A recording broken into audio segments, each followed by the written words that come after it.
Afternoon students, आप सभी का स्वागत है AJIS एकेडमी पर। मैं पवन धनगर, आपका साइंस टीचर, और आज हम बात करने वाले हैं प्रीवियस पेपर में पूछे गए एक अगले क्वेश्चन की, जो कि आया था पीओपी से related, uses of POP. Plaster of Paris क्या होता है और इसके यूजेस क्या होता है, ये क्वेश्चन प्रीवियस ईयर में पूछा गया क्वेश्चन है। ठीक है, इसलिए आज हम इस टॉपिक को कवर करने वाले हैं। आज का हमारा दूसरा टॉपिक होगा सैटेलाइट से रिलेटेड। क्वेश्चन पूछा गया था पोलर सैटेलाइट्स क्या होते हैं और उनके यूजेस क्या होते हैं। ठीक है, ये क्वेश्चन जो ध्रुवीय उपग्रह है वो क्या होते हैं, ये क्वेश्चन पेपर में पूछा गया है प्रीवियस ईयर में। तो आज स्टूडेंट्स हम ये दोनों ही टॉपिक कवर करने वाले हैं, जो कि बहुत ही इंपॉर्टेंट है एग्जाम के पॉइंट ऑफ व्यू से। चलिए तो लेट्स स्टार्ट। हम पहले बात करते हैं पीओपी के ऊपर कि प्लास्टर ऑफ पेरिस क्या होता है। ठीक है, प्लास्टर ऑफ पेरिस जो है एक तरह का सीमेंट होता है जिसे हम वाइट सीमेंट भी कहते हैं, और उसका जो शॉर्ट फॉर्म है वो होता है पीओपी। ठीक है, हम सभी ने उसे देखा भी है और उसका यूज़ भी हमने किया है। ठीक है, ज़्यादातर कंस्ट्रक्शंस के जो फाइनल फिनिशिंग के लिए इसका यूज़ किया जाता है। ठीक है, तो पीओपी का पूरा नाम है plaster of Paris. Plaster of Paris, इसे ये नाम कैसे मिला, क्योंकि ये जिप्सम सॉल्ट से बनता है। ठीक है, जिप्सम सॉल्ट से बनता है जो कि पेरिस में जनरली मिलता था, इसीलिए इसका नाम जो है वो प्लास्टर ऑफ पेरिस पड़ गया, जो कि इसका कोई केमिकल नेम नहीं है, ये केवल साधारण बोलचाल की भाषा वाला नाम है। ठीक है, जैसे हम किसी का निक नेम कर देते हैं उसी तरीके का नाम है ये। फाइन, चलिए तो plaster of Paris plaster of Paris POP, जो कि बनता किससे है, जिप्सम सॉल्ट से बनता है। इसका फॉर्मूला सबसे पहले आप देखिए कि CaSO4 half H2O, calcium sulphate के साथ वाटर मॉलिक्यूल है, वो भी हाफ वाटर मॉलिक्यूल है उसके अंदर, और कैल्शियम सल्फेट है, calcium sulphate plus half water molecule, ये प्लास्टर ऑफ पेरिस का फॉर्मूला है। ये बनता कैसे है, जिप्सम सॉल्ट से। अब जिप्सम सॉल्ट का फॉर्मूला क्या है, ये देखिए लिखा हुआ है, ये जिप्सम सॉल्ट है आपका, जिप्सम सॉल्ट। जिप्सम सॉल्ट का फॉर्मूला है CaSO4 2H2O। मीन्स कि प्लास्टर ऑफ पेरिस और जिप्सम सॉल्ट, उसमें केवल वाटर मॉलिक्यूल का ही डिफरेंस है, पानी के एक अणु का मतलब पानी की मात्रा का अंतर होता है। ठीक है, अदरवाइज दोनों का फॉर्मूला क्या है, सेम है, वो भी कैल्शियम सल्फेट है, और प्लास्टर ऑफ पेरिस जो है ये भी कैल्शियम सल्फेट है। ठीक है, तो हमने क्या किया कि कैल्शियम सल्फेट को गर्म किया, कितने डिग्री पर गर्म किया, 373 केल्विन। ठीक है, 373 केल्विन, 373 केल्विन पर जब आप इसको गर्म करोगे तो ये किस में कन्वर्ट हो जाएगा, ये कन्वर्ट हो जाएगा पीओपी में, मतलब प्लास्टर ऑफ पेरिस में। ठीक है, जनरली प्लास्टर ऑफ पेरिस को हम क्या बोल सकते हैं कि जिप्सम सॉल्ट से अगर आप वाटर मॉलिक्यूल को निकाल रहे हो, पार्शियली डिहाइड्रेशन कर रहे हो, आंशिक रूप से उसका निर्जलीकरण किया जा रहा है। ठीक है, जिप्सम सॉल्ट में यहाँ पर आप देखोगे कि 2 H2O आपको दिख रहे हैं, बट इधर आप देखोगे तो केवल हाफ H2O है। ठीक है, कैल्शियम सल्फेट के साथ हाफ H2O अटैच्ड है, बाकी का जो पानी है वो बाहर निकल चुका है। ठीक है, मतलब पूरी तरह से वो निर्जलीकृत नहीं हुआ है, पूरी तरह से वो डिहाइड्रेट नहीं हुआ है, बट आंशिक निर्जलीकरण उसका हो चुका है। इसीलिए प्लास्टर ऑफ पेरिस जो है उसे हम हेमीहाइड्रेट ऑफ जिप्सम सॉल्ट भी कहते हैं, जिप्सम लवण का हेमीहाइड्रेट होता है ये। फाइन, चलिए तो ये इसका मेथड ऑफ प्रिपरेशन है। अच्छा, ये मेथड ऑफ प्रिपरेशन जो है ये किस तरीके से बनाते हैं इसे, वो भी थोड़ा सा मैं आपको बता देता हूँ कि इस तरीके का एक रोटरी फर्नेस होता है। ठीक है, रोटरी फर्नेस मैं एक रफ डायग्राम के थ्रू आपको समझाने की कोशिश कर रहा हूँ, क्योंकि देखिए हमारी जो विजुअल मेमोरी होती है वो ज़्यादा स्ट्रांग होती है, इसलिए इमेज अगर आपके ध्यान में रहेगी तो आपको इसको याद करने में ज़्यादा आसानी होगी। देखिए इस तरीके का फर्नेस होता है, यहाँ पर हम जिप्सम सॉल्ट को रखते हैं, देन उसको हॉट एयर से या फिर डायरेक्ट जो है उसको हीट किया जाता है। ये रोटरी फर्नेस जो है इसकी विशेषता ये है कि ये घूम सकता है। ठीक है, इसको ऊपर से क्लोज करके, बंद करके, और इसको इस तरह से रोटेट किया जाता है, इसको घुमाया जाता है। ठीक है, ताकि जो जिप्सम सॉल्ट है वो जले ना।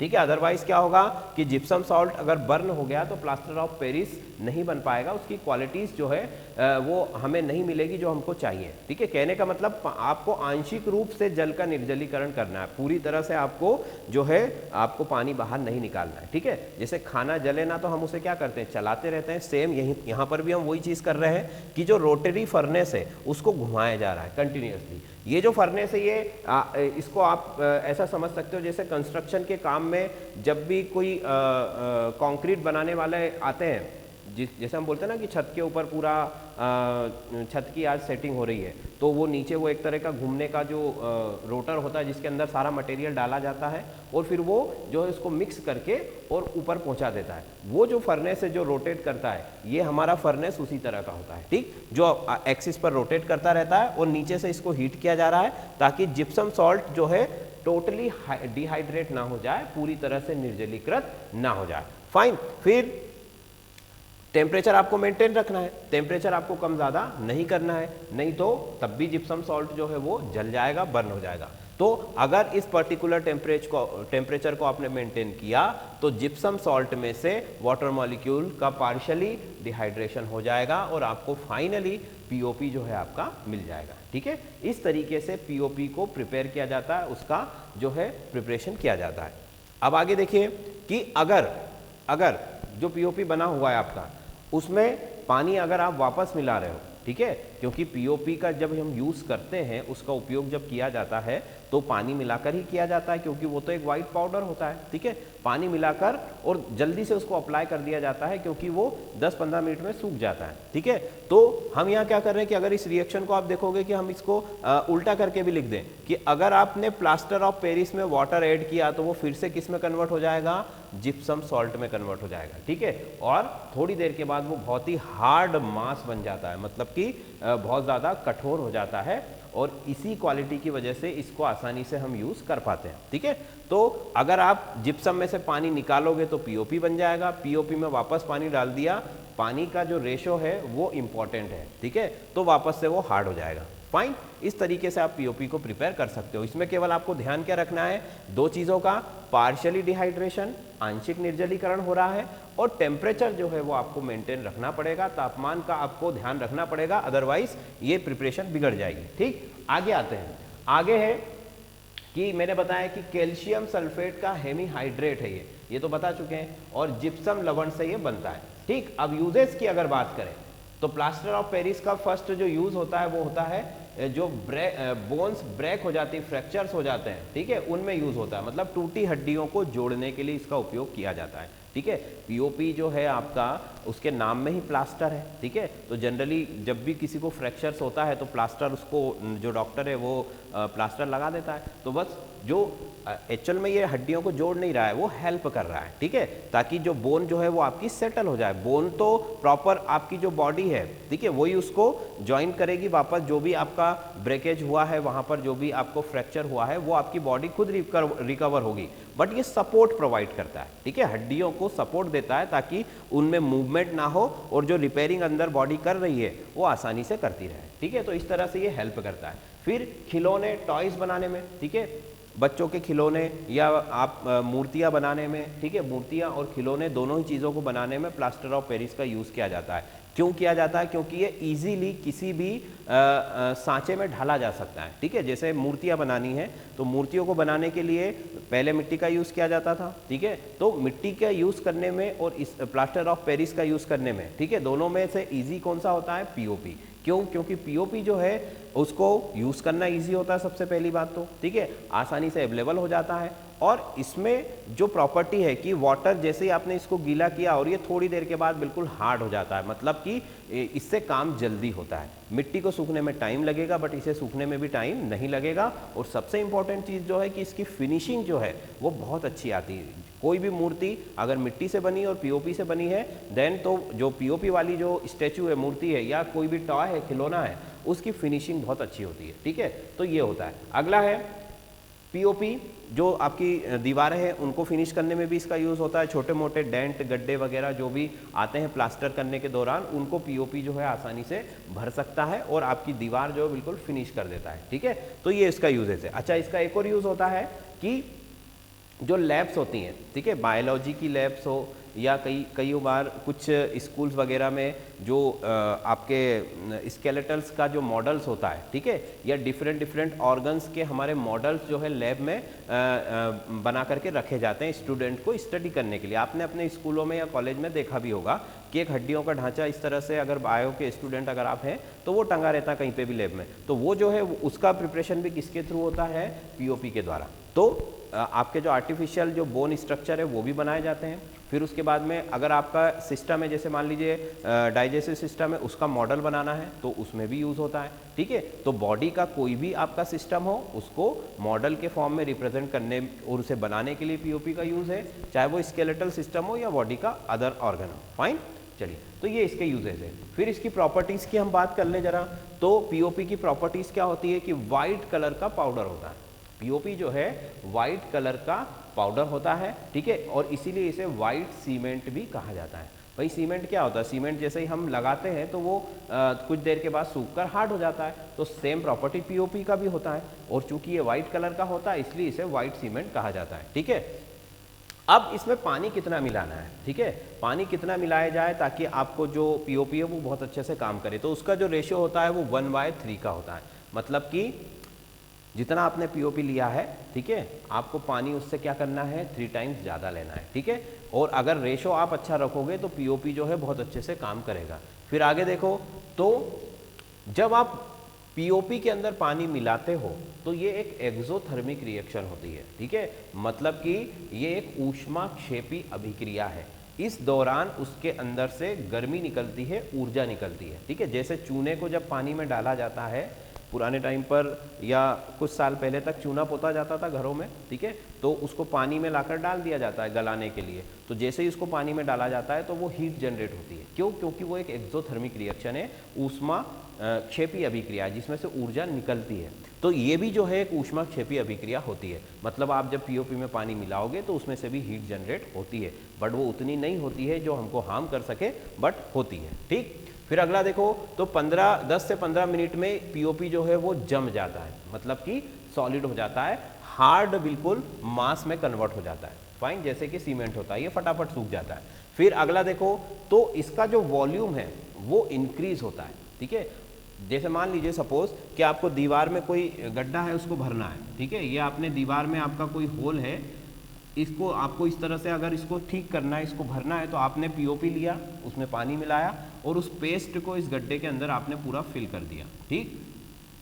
तो अब क्या होता है कि पीओपी जब सूखता है, ठीक है, जब उसमें से आपने पानी मिलाकर पेस्ट भर दिया और जब वो धीरे धीरे सूखता है तो उसके आयतन में वृद्धि होती है, मतलब वो फैलता है, अपनी जगह पर बढ़ता है, और इसी वजह से वो गड्ढों को बहुत अच्छे से पैक कर देता है, ठीक है। गड्ढों के बीच में कोई भी जगह नहीं रह पाती, क्योंकि वो थोड़ा सा उसका जो वॉल्यूम है वो क्या होता है, बढ़ता है, ठीक है। तो इसीलिए वेंट हो या कोई दरार हो या कोई पिट हो, गड्ढा हो, इस तरह की, या कोई सांचे में मोल्ड में जब आप कोई स्टेचू बना रहे हो तो उसमें भी वो अच्छे से फैल जाता है वॉल्यूम बढ़ने की वजह से, और इसीलिए उसकी फिनिशिंग जो है वो बहुत अच्छी आती है, और प्रॉपर फिर आपको दूसरे बार उस जगह पर काम करने की ज़रूरत नहीं पड़ती है, ठीक। तो ये इसकी कुछ प्रॉपर्टी है।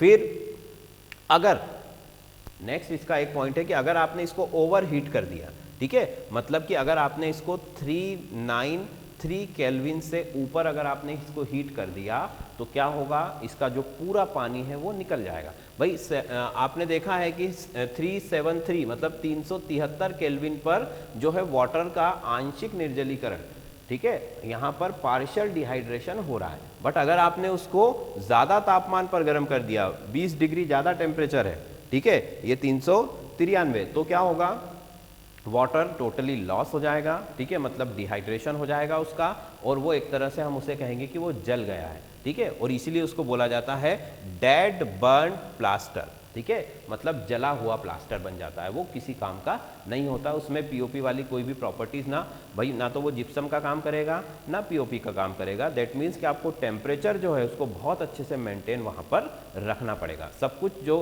आपका जो सिनारियो है उस टेम्परेचर के इर्द गिर्द ही घूमेगा, ठीक है, तो टेम्परेचर का आपको ध्यान रखना पड़ेगा, ठीक। तो ये हमारा जो टॉपिक है प्लास्टर ऑफ पेरिस से रिलेटेड, ये बहुत ही छोटा सा और बहुत ही सिंपल टॉपिक है और ज़्यादातर इसमें से जो है एक तो ये वाला क्वेश्चन आता है डेड बर्न प्लास्टर वाला, जो कि बहुत इंपॉर्टेंट है, और दूसरा जो है इसमें से जो पूछा गया क्वेश्चन है वो है इसके यूजेस।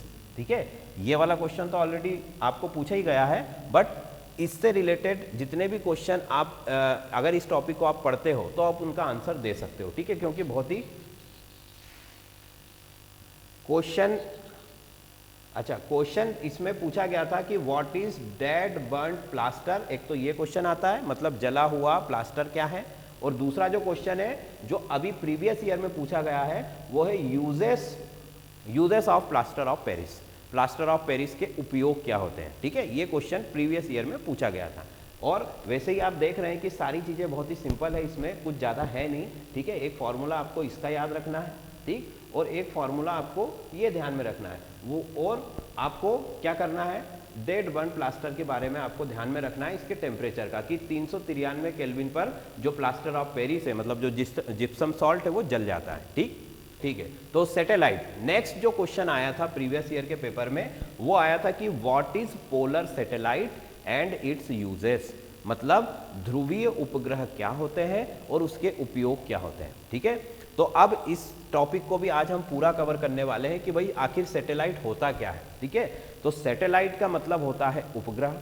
ठीक है, उपग्रह मीन्स उपग्रह क्या होते हैं, उपग्रह का मतलब है कि ऐसा कोई पिंड या ऐसा कोई मास जो कि किसी ग्रह के चक्कर लगा रहा हो। ठीक है, उपग्रह को हम कैसे परिभाषित कर सकते हैं कि उपग्रह एक ऐसा पिंड है या एक ऐसा मास है जो किसी ग्रह के चक्कर लगा रहा है। जैसे मान लो हमारी पृथ्वी है, पृथ्वी का के जो ऑर्बिट्स होते हैं, ठीक है, कक्ष होता है, जैसे मान लीजिए ये एक ऑर्बिट है, ये दूसरा ऑर्बिट है, ऐसे बहुत सारे ऑर्बिट होते हैं। तो अगर उसमें कोई मास है, कोई पिंड है, वो अगर धरती के चारों तरफ घूम रहा है, चक्कर लगा रहा है, तो उसको हम बोलेंगे कि ये क्या है, उपग्रह है। किसका उपग्रह है, धरती का उपग्रह है, हमारी अर्थ का सैटेलाइट है। ठीक, अब सैटेलाइट जो है छोटा बड़ा, ठीक है, किसी भी साइज का हो सकता है। ठीक, ये बात ठीक है कि भाई बहुत ज़्यादा छोटा होगा तो फिर हम उसको सैटेलाइट कंसीडर नहीं करेंगे अकॉर्डिंग टू हमारी जो डेफिनेशन है उसके अकॉर्डिंग। ठीक है, क्योंकि अभी आपको पता होगा कि जो हमारा प्लूटो प्लैनेट था एक, उसको भी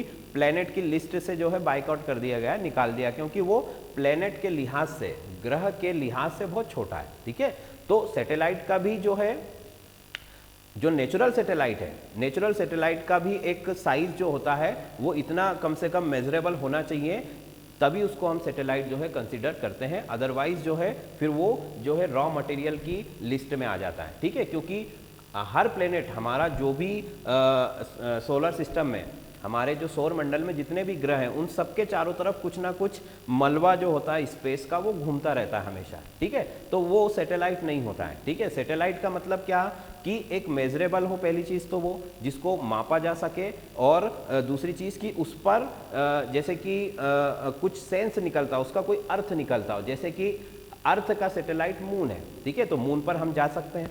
ठीक है, वहाँ पर खोजबीन कर सकते हैं, हमारा प्रोब भी भेज सकते हैं। ठीक है, तो इस तरह की का कोई सेंसेबल अगर काम वहाँ पर हो सकता है तो देन आप उसको फिर सैटेलाइट बोल सकते हो। चलिए, तो आगे देखेंगे कि सैटेलाइट जो है दो तरह के।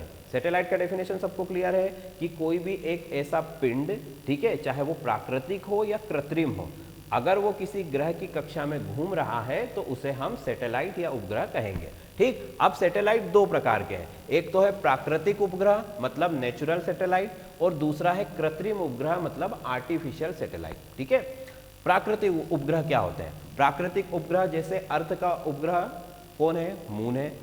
जो पृथ्वी का जो सैटेलाइट है, नेचुरल सैटेलाइट, वो क्या है? चंद्रमा है। ठीक है, वैसे ही सोलर सिस्टम में या यूनिवर्स में जितने भी प्लैनेट्स हैं, ठीक है, चाहे वो किसी भी गैलेक्सी में हो, सबके पास सैटेलाइट अवेलेबल है। कुछ ऐसे भी प्लैनेट है जिनके पास सैटेलाइट नहीं है, बट हमारी अर्थ का एक सैटेलाइट है। अगर आप जुपिटर पर जाओगे तो वहाँ तो बहुत सारे हैं, 60-70 सैटेलाइट है उसके, जुपिटर के। ठीक, आगे सैटर्न पर जाओगे, वहाँ पर भी अच्छा खासा उसके पास अमाउंट है वो सैटेलाइट्स का।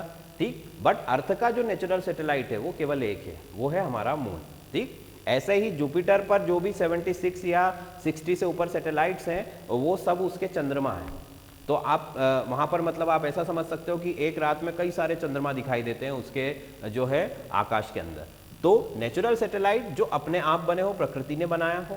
अब हमारा चांद की अगर हम थोड़ी सी बात करें, अगर उसका निकल आया है टॉपिक, तो चांद का निर्माण कैसे हुआ, चंद्रमा का निर्माण जो है वो कैसे हुआ और वो हमारी धरती के ऑर्बिट में कैसे पहुंचा, तो इस पर अलग अलग वैज्ञानिकों के अलग अलग मत है।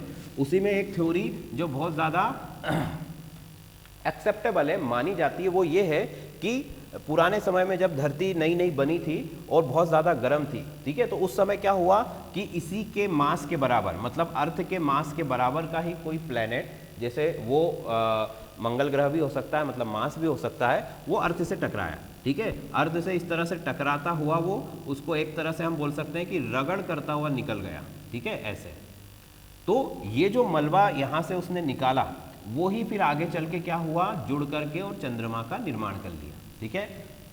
तो आपको ये बात ध्यान रखनी है कि चंद्रमा जो है वो आपने कभी भी देखा होगा तो उसका केवल एक ही सरफेस आपको दिखाई देता है। चंद्रमा के पीछे आप जो है वो, क्योंकि वो रोटेट होता ज़रूर है बट उसके साथ अर्थ भी रोटेट होती है, इसलिए उसका केवल एक ही सरफेस जो है वो हमको दिखाई देता है, ठीक है। हमें चंद्रमा का दूसरा हिस्सा कभी धरती से दिखाई नहीं देता है, और इसीलिए वैज्ञानिक उसकी जो है स्टडी करने के लिए अलग अलग तरीके के जो है प्रोब वहाँ पर भेजते रहते हैं कि चंद्रमा के दूसरी तरफ आखिर है क्या, ठीक है। तो चंद्रमा का निर्माण कुछ इस तरह से हुआ है, ऐसा अनुमान है वैज्ञानिकों का कि कोई धरती के बराबर का या उससे थोड़ा बहुत ही कम ज़्यादा मास वाला एक पिंड या एक प्लेनेट उससे टकरा करके निकल गया इस तरह से, और उसने जो मलबा बिखेरा वो मलबा गुरुत्वाकर्षण के चलते आगे चल करके और आपस में मिल करके उसने चंद्रमा का निर्माण कर लिया, ठीक। हम जानते हैं चंद्रमा जो है धरती से लगभग 4 या 5 गुना छोटा है और उसका गुरुत्वाकर्षण बल भी उतना ही छोटा है।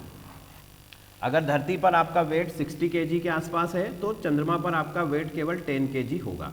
अच्छा, फिर इफेक्ट, चंद्रमा आपकी अर्थ पर क्या इफेक्ट डालता है, वो सी वाटर में जो हाई टाइड और लो टाइड आती है, मतलब कि जो लहरें जिनको हम बोलते हैं ना ज्वार भाटा, ठीक है, पानी का चढ़ना और उतरना, वो जो है वो चंद्रमा के गुरुत्वाकर्षण बल के द्वारा नियंत्रित होता है, ठीक। चलिए, तो ये तो बात हो गई चंद्रमा की। अब हम वापस आते हैं कि प्राकृतिक उपग्रह हम समझ चुके हैं कि क्या होते हैं, ठीक। अब बात करें कृत्रिम उपग्रहों की कि कृत्रिम उपग्रह क्या होते हैं, आर्टिफिशियल सैटेलाइट्स, ठीक है। आज के टाइम पर, प्रेजेंट टाइम में हमारा कोई भी काम जो इलेक्ट्रॉनिक या डिवाइस है हमारा, वो सैटेलाइट के बिना रन नहीं हो सकता, ठीक है। चाहे वो आपका मोबाइल फ़ोन हो, ठीक है, या फिर आपका टीवी हो, या फिर आपका रेडियो हो, या इसी तरह का कोई भी एडवांस जो इक्विपमेंट है, जो आपका उपकरण है, वो बिना सैटेलाइट के नहीं चल सकते। अब आर्टिफिशियल सैटेलाइट्स क्या होते हैं, आर्टिफिशियल सैटेलाइट एक तरह से मनुष्य के द्वारा बनाई गई एक मशीन है, ठीक है, जिसको कि क्या किया जाता है, अर्थ के ऑर्बिट में छोड़ दिया जाता है। अब देखो, अर्थ का ऑर्बिट क्या है, पहले तो मैं यही समझा देता हूं आपको, कुछ स्टूडेंट्स को शायद नहीं पता होगा। ऑर्बिट का मतलब है कि कक्ष, कक्ष का मतलब ये होता है कि भाई देखो, जैसे आप जब धरती से अगर हम किसी ऑब्जेक्ट को ऊपर फेंकते हैं तो वो नीचे गिर जाता है अर्थ पर, ठीक है। किसी भी ऑब्जेक्ट को अगर आप ऊपर की तरफ फेंकोगे तो गुरुत्वाकर्षण बल के कारण वो क्या हो जाएगा, नीचे गिर जाएगा।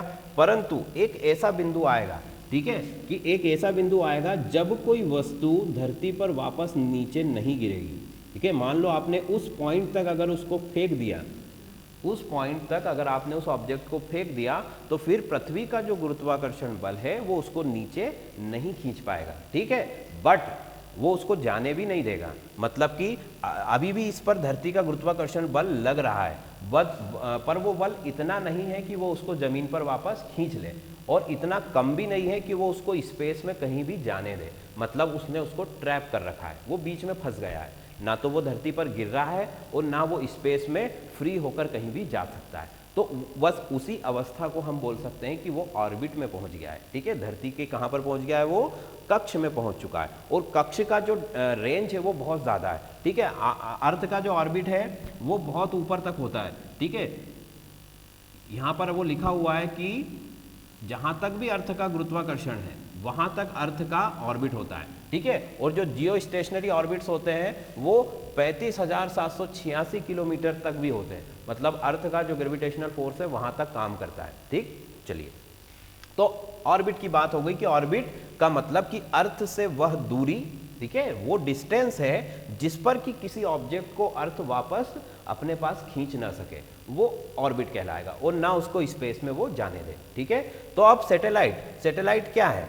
सैटेलाइट जो है हमारे द्वारा बनाई गई मशीन है। ठीक है, और उन मशीनों को हम रॉकेट्स के थ्रू जो है अर्थ के ऑर्बिट में जो है वो सेट कर देते हैं, अर्थ के ऑर्बिट में छोड़ देते हैं, जहां पर फिर वो ग्रेविटेशनल फोर्स के थ्रू जो है वो घूमती रहती हैं इस तरह से ऑर्बिट में, और अपना काम जो है वो करती रहती हैं। ठीक, ये एक बात हो गई। फिर वो रन कैसे करती हैं? क्योंकि भाई किसी भी अगर मशीन है तो उसको चलाने के लिए एनर्जी चाहिए, तो कोई भी सैटेलाइट काम कैसे करता है? इलेक्ट्रिसिटी पर ही काम करेगा, क्योंकि अगर इलेक्ट्रिसिटी नहीं है तो सैटेलाइट काम करेगा ही नहीं। जो मशीनें हैं, जो भी उसके अंदर के इलेक्ट्रॉनिक डिवाइसेस हैं, वो काम नहीं करेंगे। तो उसको इलेक्ट्रिसिटी का जो सप्लाई है वो सोलर पैनल के थ्रू होता है। सैटेलाइट्स में इस तरीके के विंग्स होते हैं जिनके ऊपर सोलर पैनल जो है अटैच होते हैं।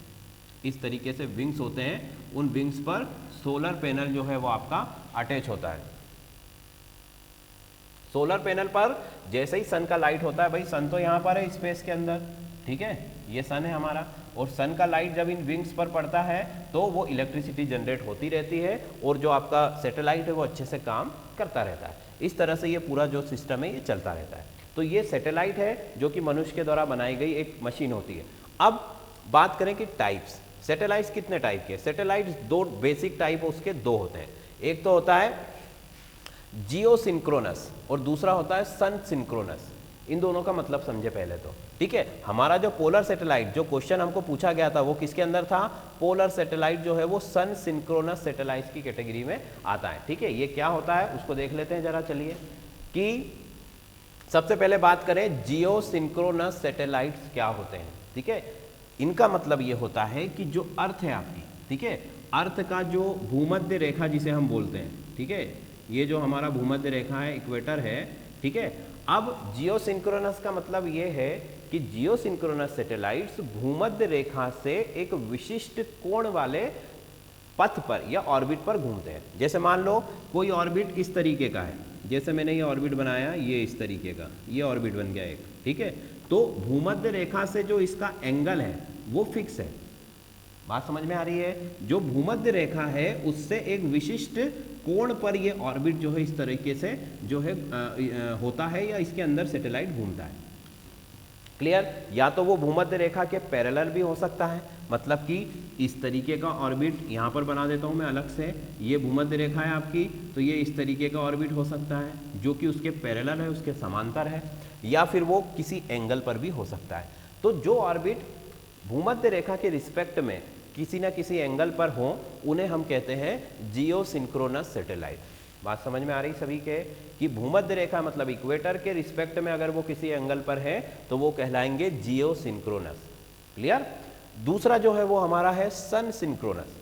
सन सिंक्रोनस का मतलब होता है कि ऐसे सैटेलाइट्स जो है ये सन के रिस्पेक्ट में एक स्पेशल एंगल पर होते हैं, या एक विशिष्ट कोण वाले जो पथ पर जो है घूमते हैं। जैसे कि देखो, ये अर्थ है हमारी, ये अर्थ है आपकी, अर्थ का एक पोल ये रहा और दूसरा पोल ये रहा, ये दोनों पोल है।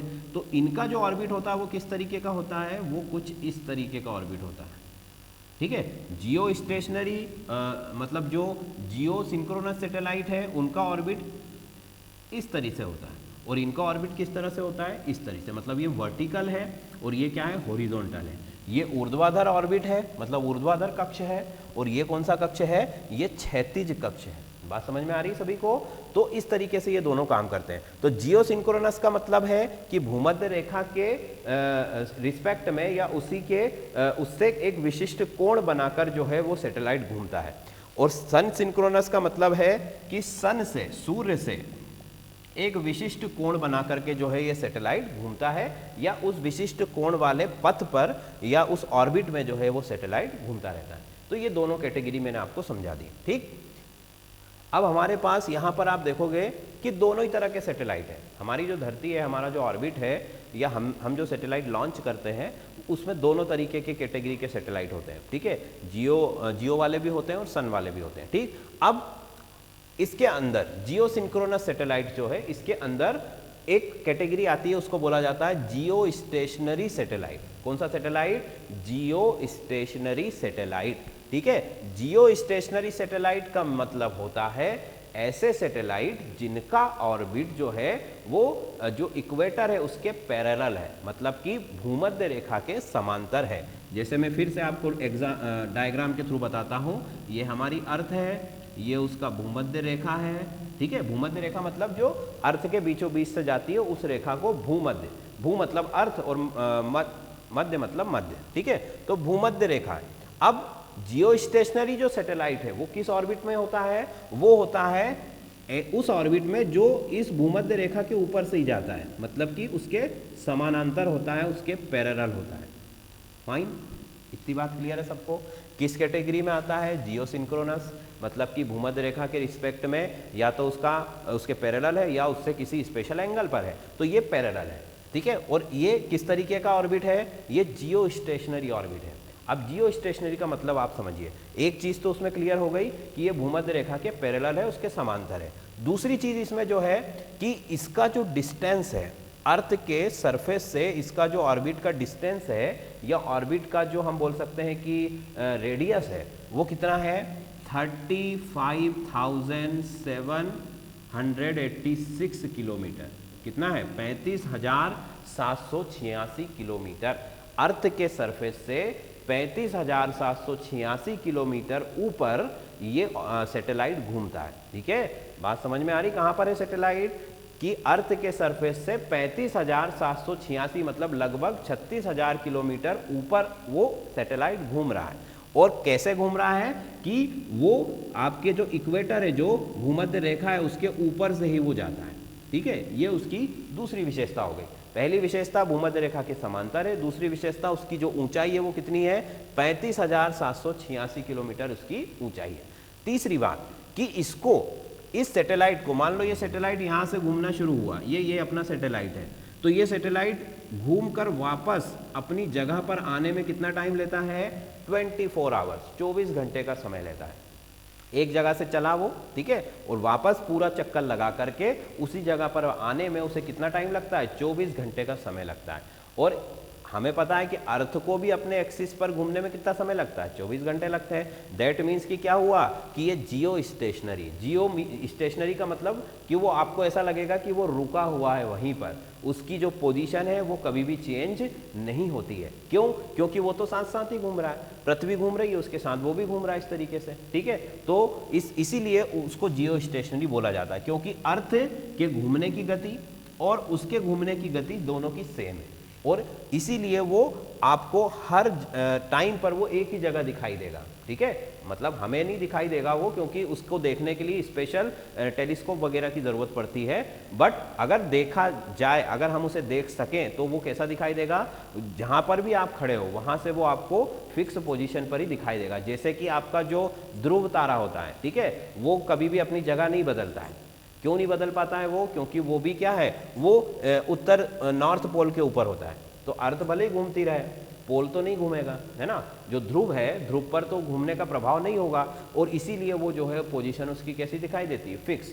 तो जियो स्टेशनरी सैटेलाइट तो घूमता है, बट वो अर्थ के साथ ही घूमता है, ठीक है, इसीलिए उसकी जो पोजीशन है वो हमेशा सेम होती है, ठीक। ये दूसरी बात हो गई। अब आगे देखो कि अगर उसकी पोजीशन एक ही है तो फिर उसका फायदा क्या है, क्योंकि आप तो पृथ्वी के किसी एक हिस्से पर ही नजर रख सकते हो।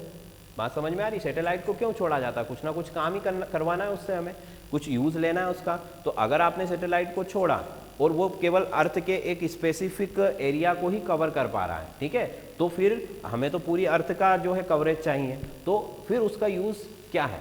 तो हमने कहा कि भाई जियो स्टेशनरी सैटेलाइट उसके साथ साथ घूम रहा है, तो वो एक स्पेसिफिक एरिया को कवर करेगा। दैट मीन्स कि वो पृथ्वी के किसी विशिष्ट क्षेत्र पर ही दृष्टि रख सकता है। अब हमें क्या करना है, पूरी क्षेत्र की दृष्टि रखना, पूरी अर्थ पर दृष्टि रखना। तो फिर हमने क्या कर दिया कि ऐसे अगर आप 3 सैटेलाइट छोड़ देते हो, ठीक है, जियो स्टेशनरी सैटेलाइट आप 3 छोड़ देते हो, तो वो पूरी अर्थ को कवर कर सकते हैं। मान लो एक सैटेलाइट आपने ये छोड़ दिया, तो थोड़ा सा हम अच्छा डायग्राम बनाते हैं, मतलब थोड़ा बड़ा करके बना देता हूं मैं, ठीक है। एक सैटेलाइट ये है आपका, तो ये मान लीजिए अर्थ के इतने एरिया को कवर कर रहा है, ठीक। दूसरा सैटेलाइट आपने यहाँ कहीं छोड़ दिया, वो अर्थ के इतने एरिया को उसने कवर कर लिया।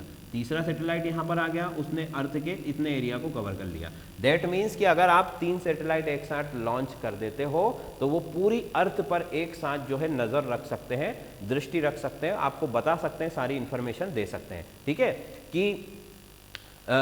कि वहाँ पर क्या गतिविधियाँ हो रही हैं, ठीक है, या फिर आपको जो है वहाँ पर कितनी ग्रीनरी है, कहाँ पर बारिश हो रही है, इस तरह की कई सारी इन्फॉर्मेशन जो है वो आप उनसे ले सकते हो।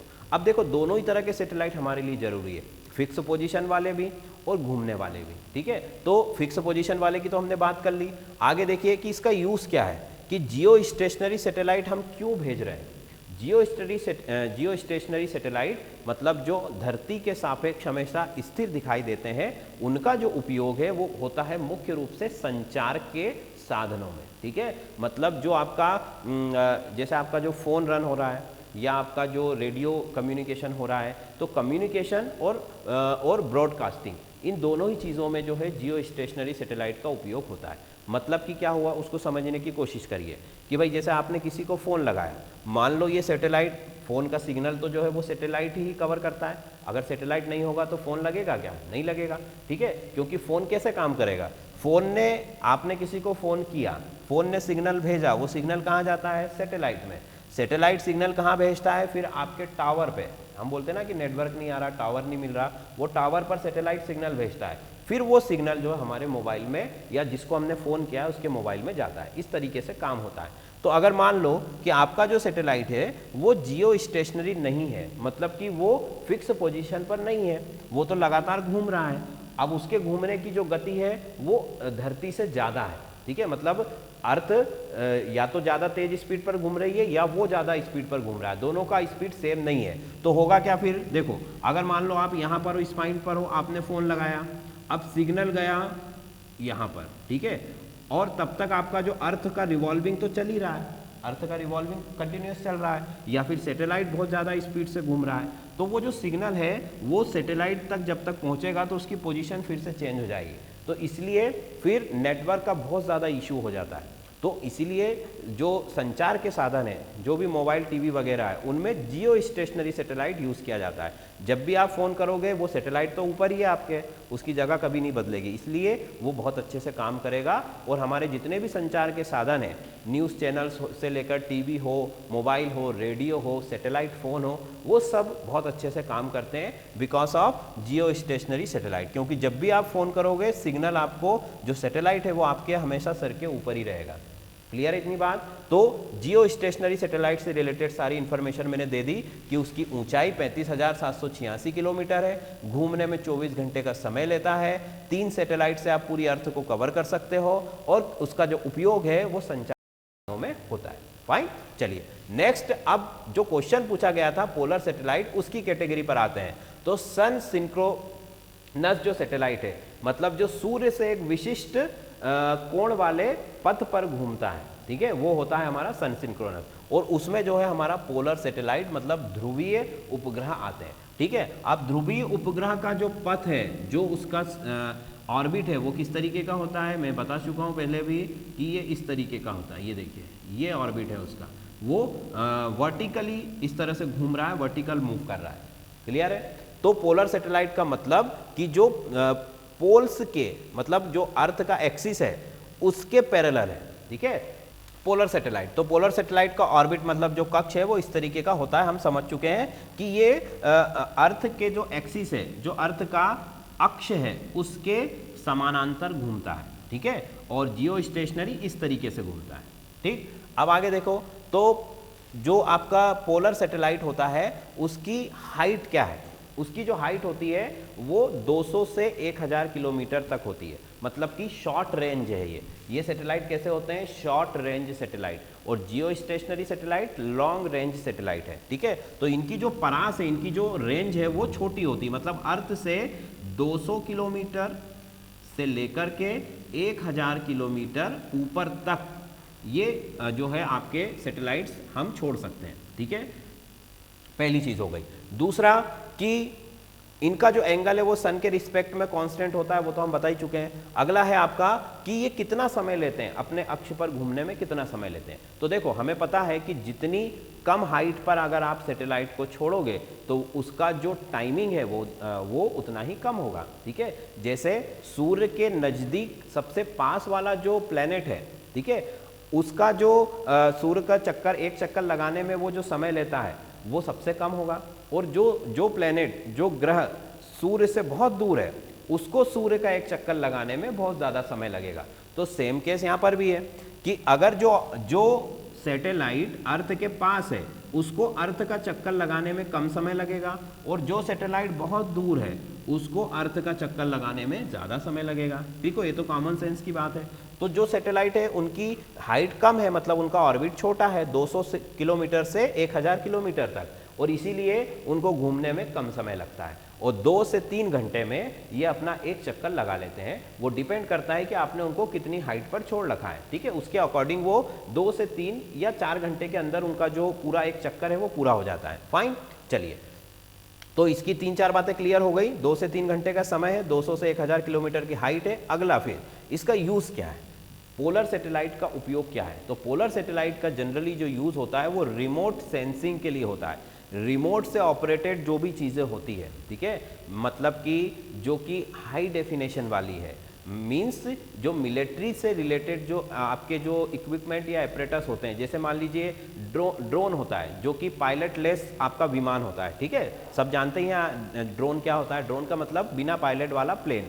तो वो किससे चलता है, रिमोट से चलता है। और वो रिमोट कब काम करेगा, जबकि आपके पास क्या होगा, आपके पास पोलर सैटेलाइट अवेलेबल होगा, तो वो रिमोट काम करेगा। रिमोट से सेंसिंग जितनी भी चीज़ें हैं जो कि हाई डेफिनेशन वाली है, ऐसा नहीं कि छोटे मोटे जो आपके खिलौने वाले जो रिमोट है उनकी बात हम नहीं कर रहे हैं। फिर दूसरा, जो सैटेलाइट फोन्स होते हैं वो भी इसी से काम करते हैं, वो भी मिलिट्री वाले ही यूज़ करते हैं, और स्पाई, जासूसी के लिए, ठीक है, क्योंकि इनका जो चक्कर है बहुत जल्दी पूरा हो जाता है, फटाफट ये अपनी ऑर्बिट में घूमते रहते हैं, और इसीलिए किसी क्षेत्र विशेष की या किसी देश की अगर आपको जासूसी करनी है, वहाँ पता लगाना है कि क्या हो रहा है, तो ये आपको फटाफट इन्फॉर्मेशन वहाँ से अवेलेबल करा सकते हैं, ठीक है। तो इसका जो उपयोग है वो जासूसी के कामों में होता है, ठीक है। और रिमोट सेंसिंग, मतलब कि रिमोट से ऑपरेट होने वाली जितनी भी चीज़ें हैं, जितने भी ऑपरेटर्स है, चाहे वो हथियार हो, क्योंकि भाई ज़्यादातर हथियार आजकल क्या है, सब रिमोट सेंसिंग ही तो है। हम एक बटन दबाते हैं और वो वहाँ से लॉन्च हो जाता है, और अगर हम चाहें तो बीच में उसको बंद भी कर सकते हैं, उसको डिस्ट्रॉय भी कर सकते हैं, पूरा कंट्रोल होता है हमारे पास, ठीक है। तो वो ये जो सारा कंट्रोल आपको मिल रहा है, ये किसकी वजह से मिल रहा है, सैटेलाइट्स की वजह से। इसीलिए तो अब क्या हुआ है कि जो कंट्रीज है अलग अलग, वो सैटेलाइट को डिस्ट्रॉय करने वाले वेपन बना रही है, ठीक है। मतलब अगर युद्ध के समय में आपने दुश्मन देश का सैटेलाइट अगर गिरा दिया तो उसके जो सारे हथियार हैं वो काम ही नहीं करेंगे, ठीक है। तो वो भी एक चीज़ यहाँ पर हो रही है। तो मतलब कहने का कि ये बहुत इंपॉर्टेंट है, और जो प्रीवियस ईयर में क्वेश्चन पूछा गया था वो भी इसी से रिलेटेड था कि पोलर सैटेलाइट क्या है। तो पोलर सैटेलाइट क्या है बता देता हूं मैं। पोलर सैटेलाइट वो सैटेलाइट जो कि अर्थ के एक्सिस के पैरेलल रोटेट होता है, मतलब पृथ्वी के अक्ष के समानांतर घूमता है, ठीक, और उससे रिलेटेड सारी जानकारी लिखी हुई है। अब अगला देखो, इसके अलावा ये तो बात हो गई पोलर सैटेलाइट की और आपका जियो स्टेशनरी सैटेलाइट की। इसके बाद आपको 3-4 चीज़ें और याद रखनी है कि सबसे पहला जो सैटेलाइट था वो इंडिया ने कब छोड़ा था, ठीक है। सबसे पहला जो सैटेलाइट है वो आर्यभट्ट नाम का पहला उपग्रह इंडिया ने 19 अप्रैल 1975 में लॉन्च किया था। मतलब आपके यहाँ पर जो सैटेलाइट प्रोग्राम है वो 1975 से शुरू हो चुका है, और पहला जो सैटेलाइट है वो जो है आर्यभट्ट नाम का था। और जो अभी अंतिम जो सैटेलाइट है अभी तक का, मतलब लेटेस्ट वाला, वो GSAT-30 जो 17 जनवरी 2020 को छोड़ा गया था। फाइन। इसके अलावा भारत ने अब तक 109 मतलब 100 से ज़्यादा उपग्रहों को वो छोड़ चुका है जो हमारे पर्सनल है, और इसके अलावा जो है दूसरे देशों के उपग्रह को भी भारत ने लॉन्च किया है अपने रॉकेट के थ्रू, ठीक है। तो ऐसे भी कई सारे 55 या 60 के आसपास देश है, 21-22 देश है जिनके 55 से 60 उपग्रह हैं, 55-57 शायद उपग्रह हैं। हाँ, ये लिखा हुआ है कि 21 देशों के 57 उपग्रह को जो है भारत अंतरिक्ष में भेज चुका है, ठीक है। तो ये कुछ इन्फॉर्मेशन भी आपको पता होनी चाहिए। फाइन। तो ये सैटेलाइट से रिलेटेड हमारा टॉपिक भी मैंने कवर कर लिया है।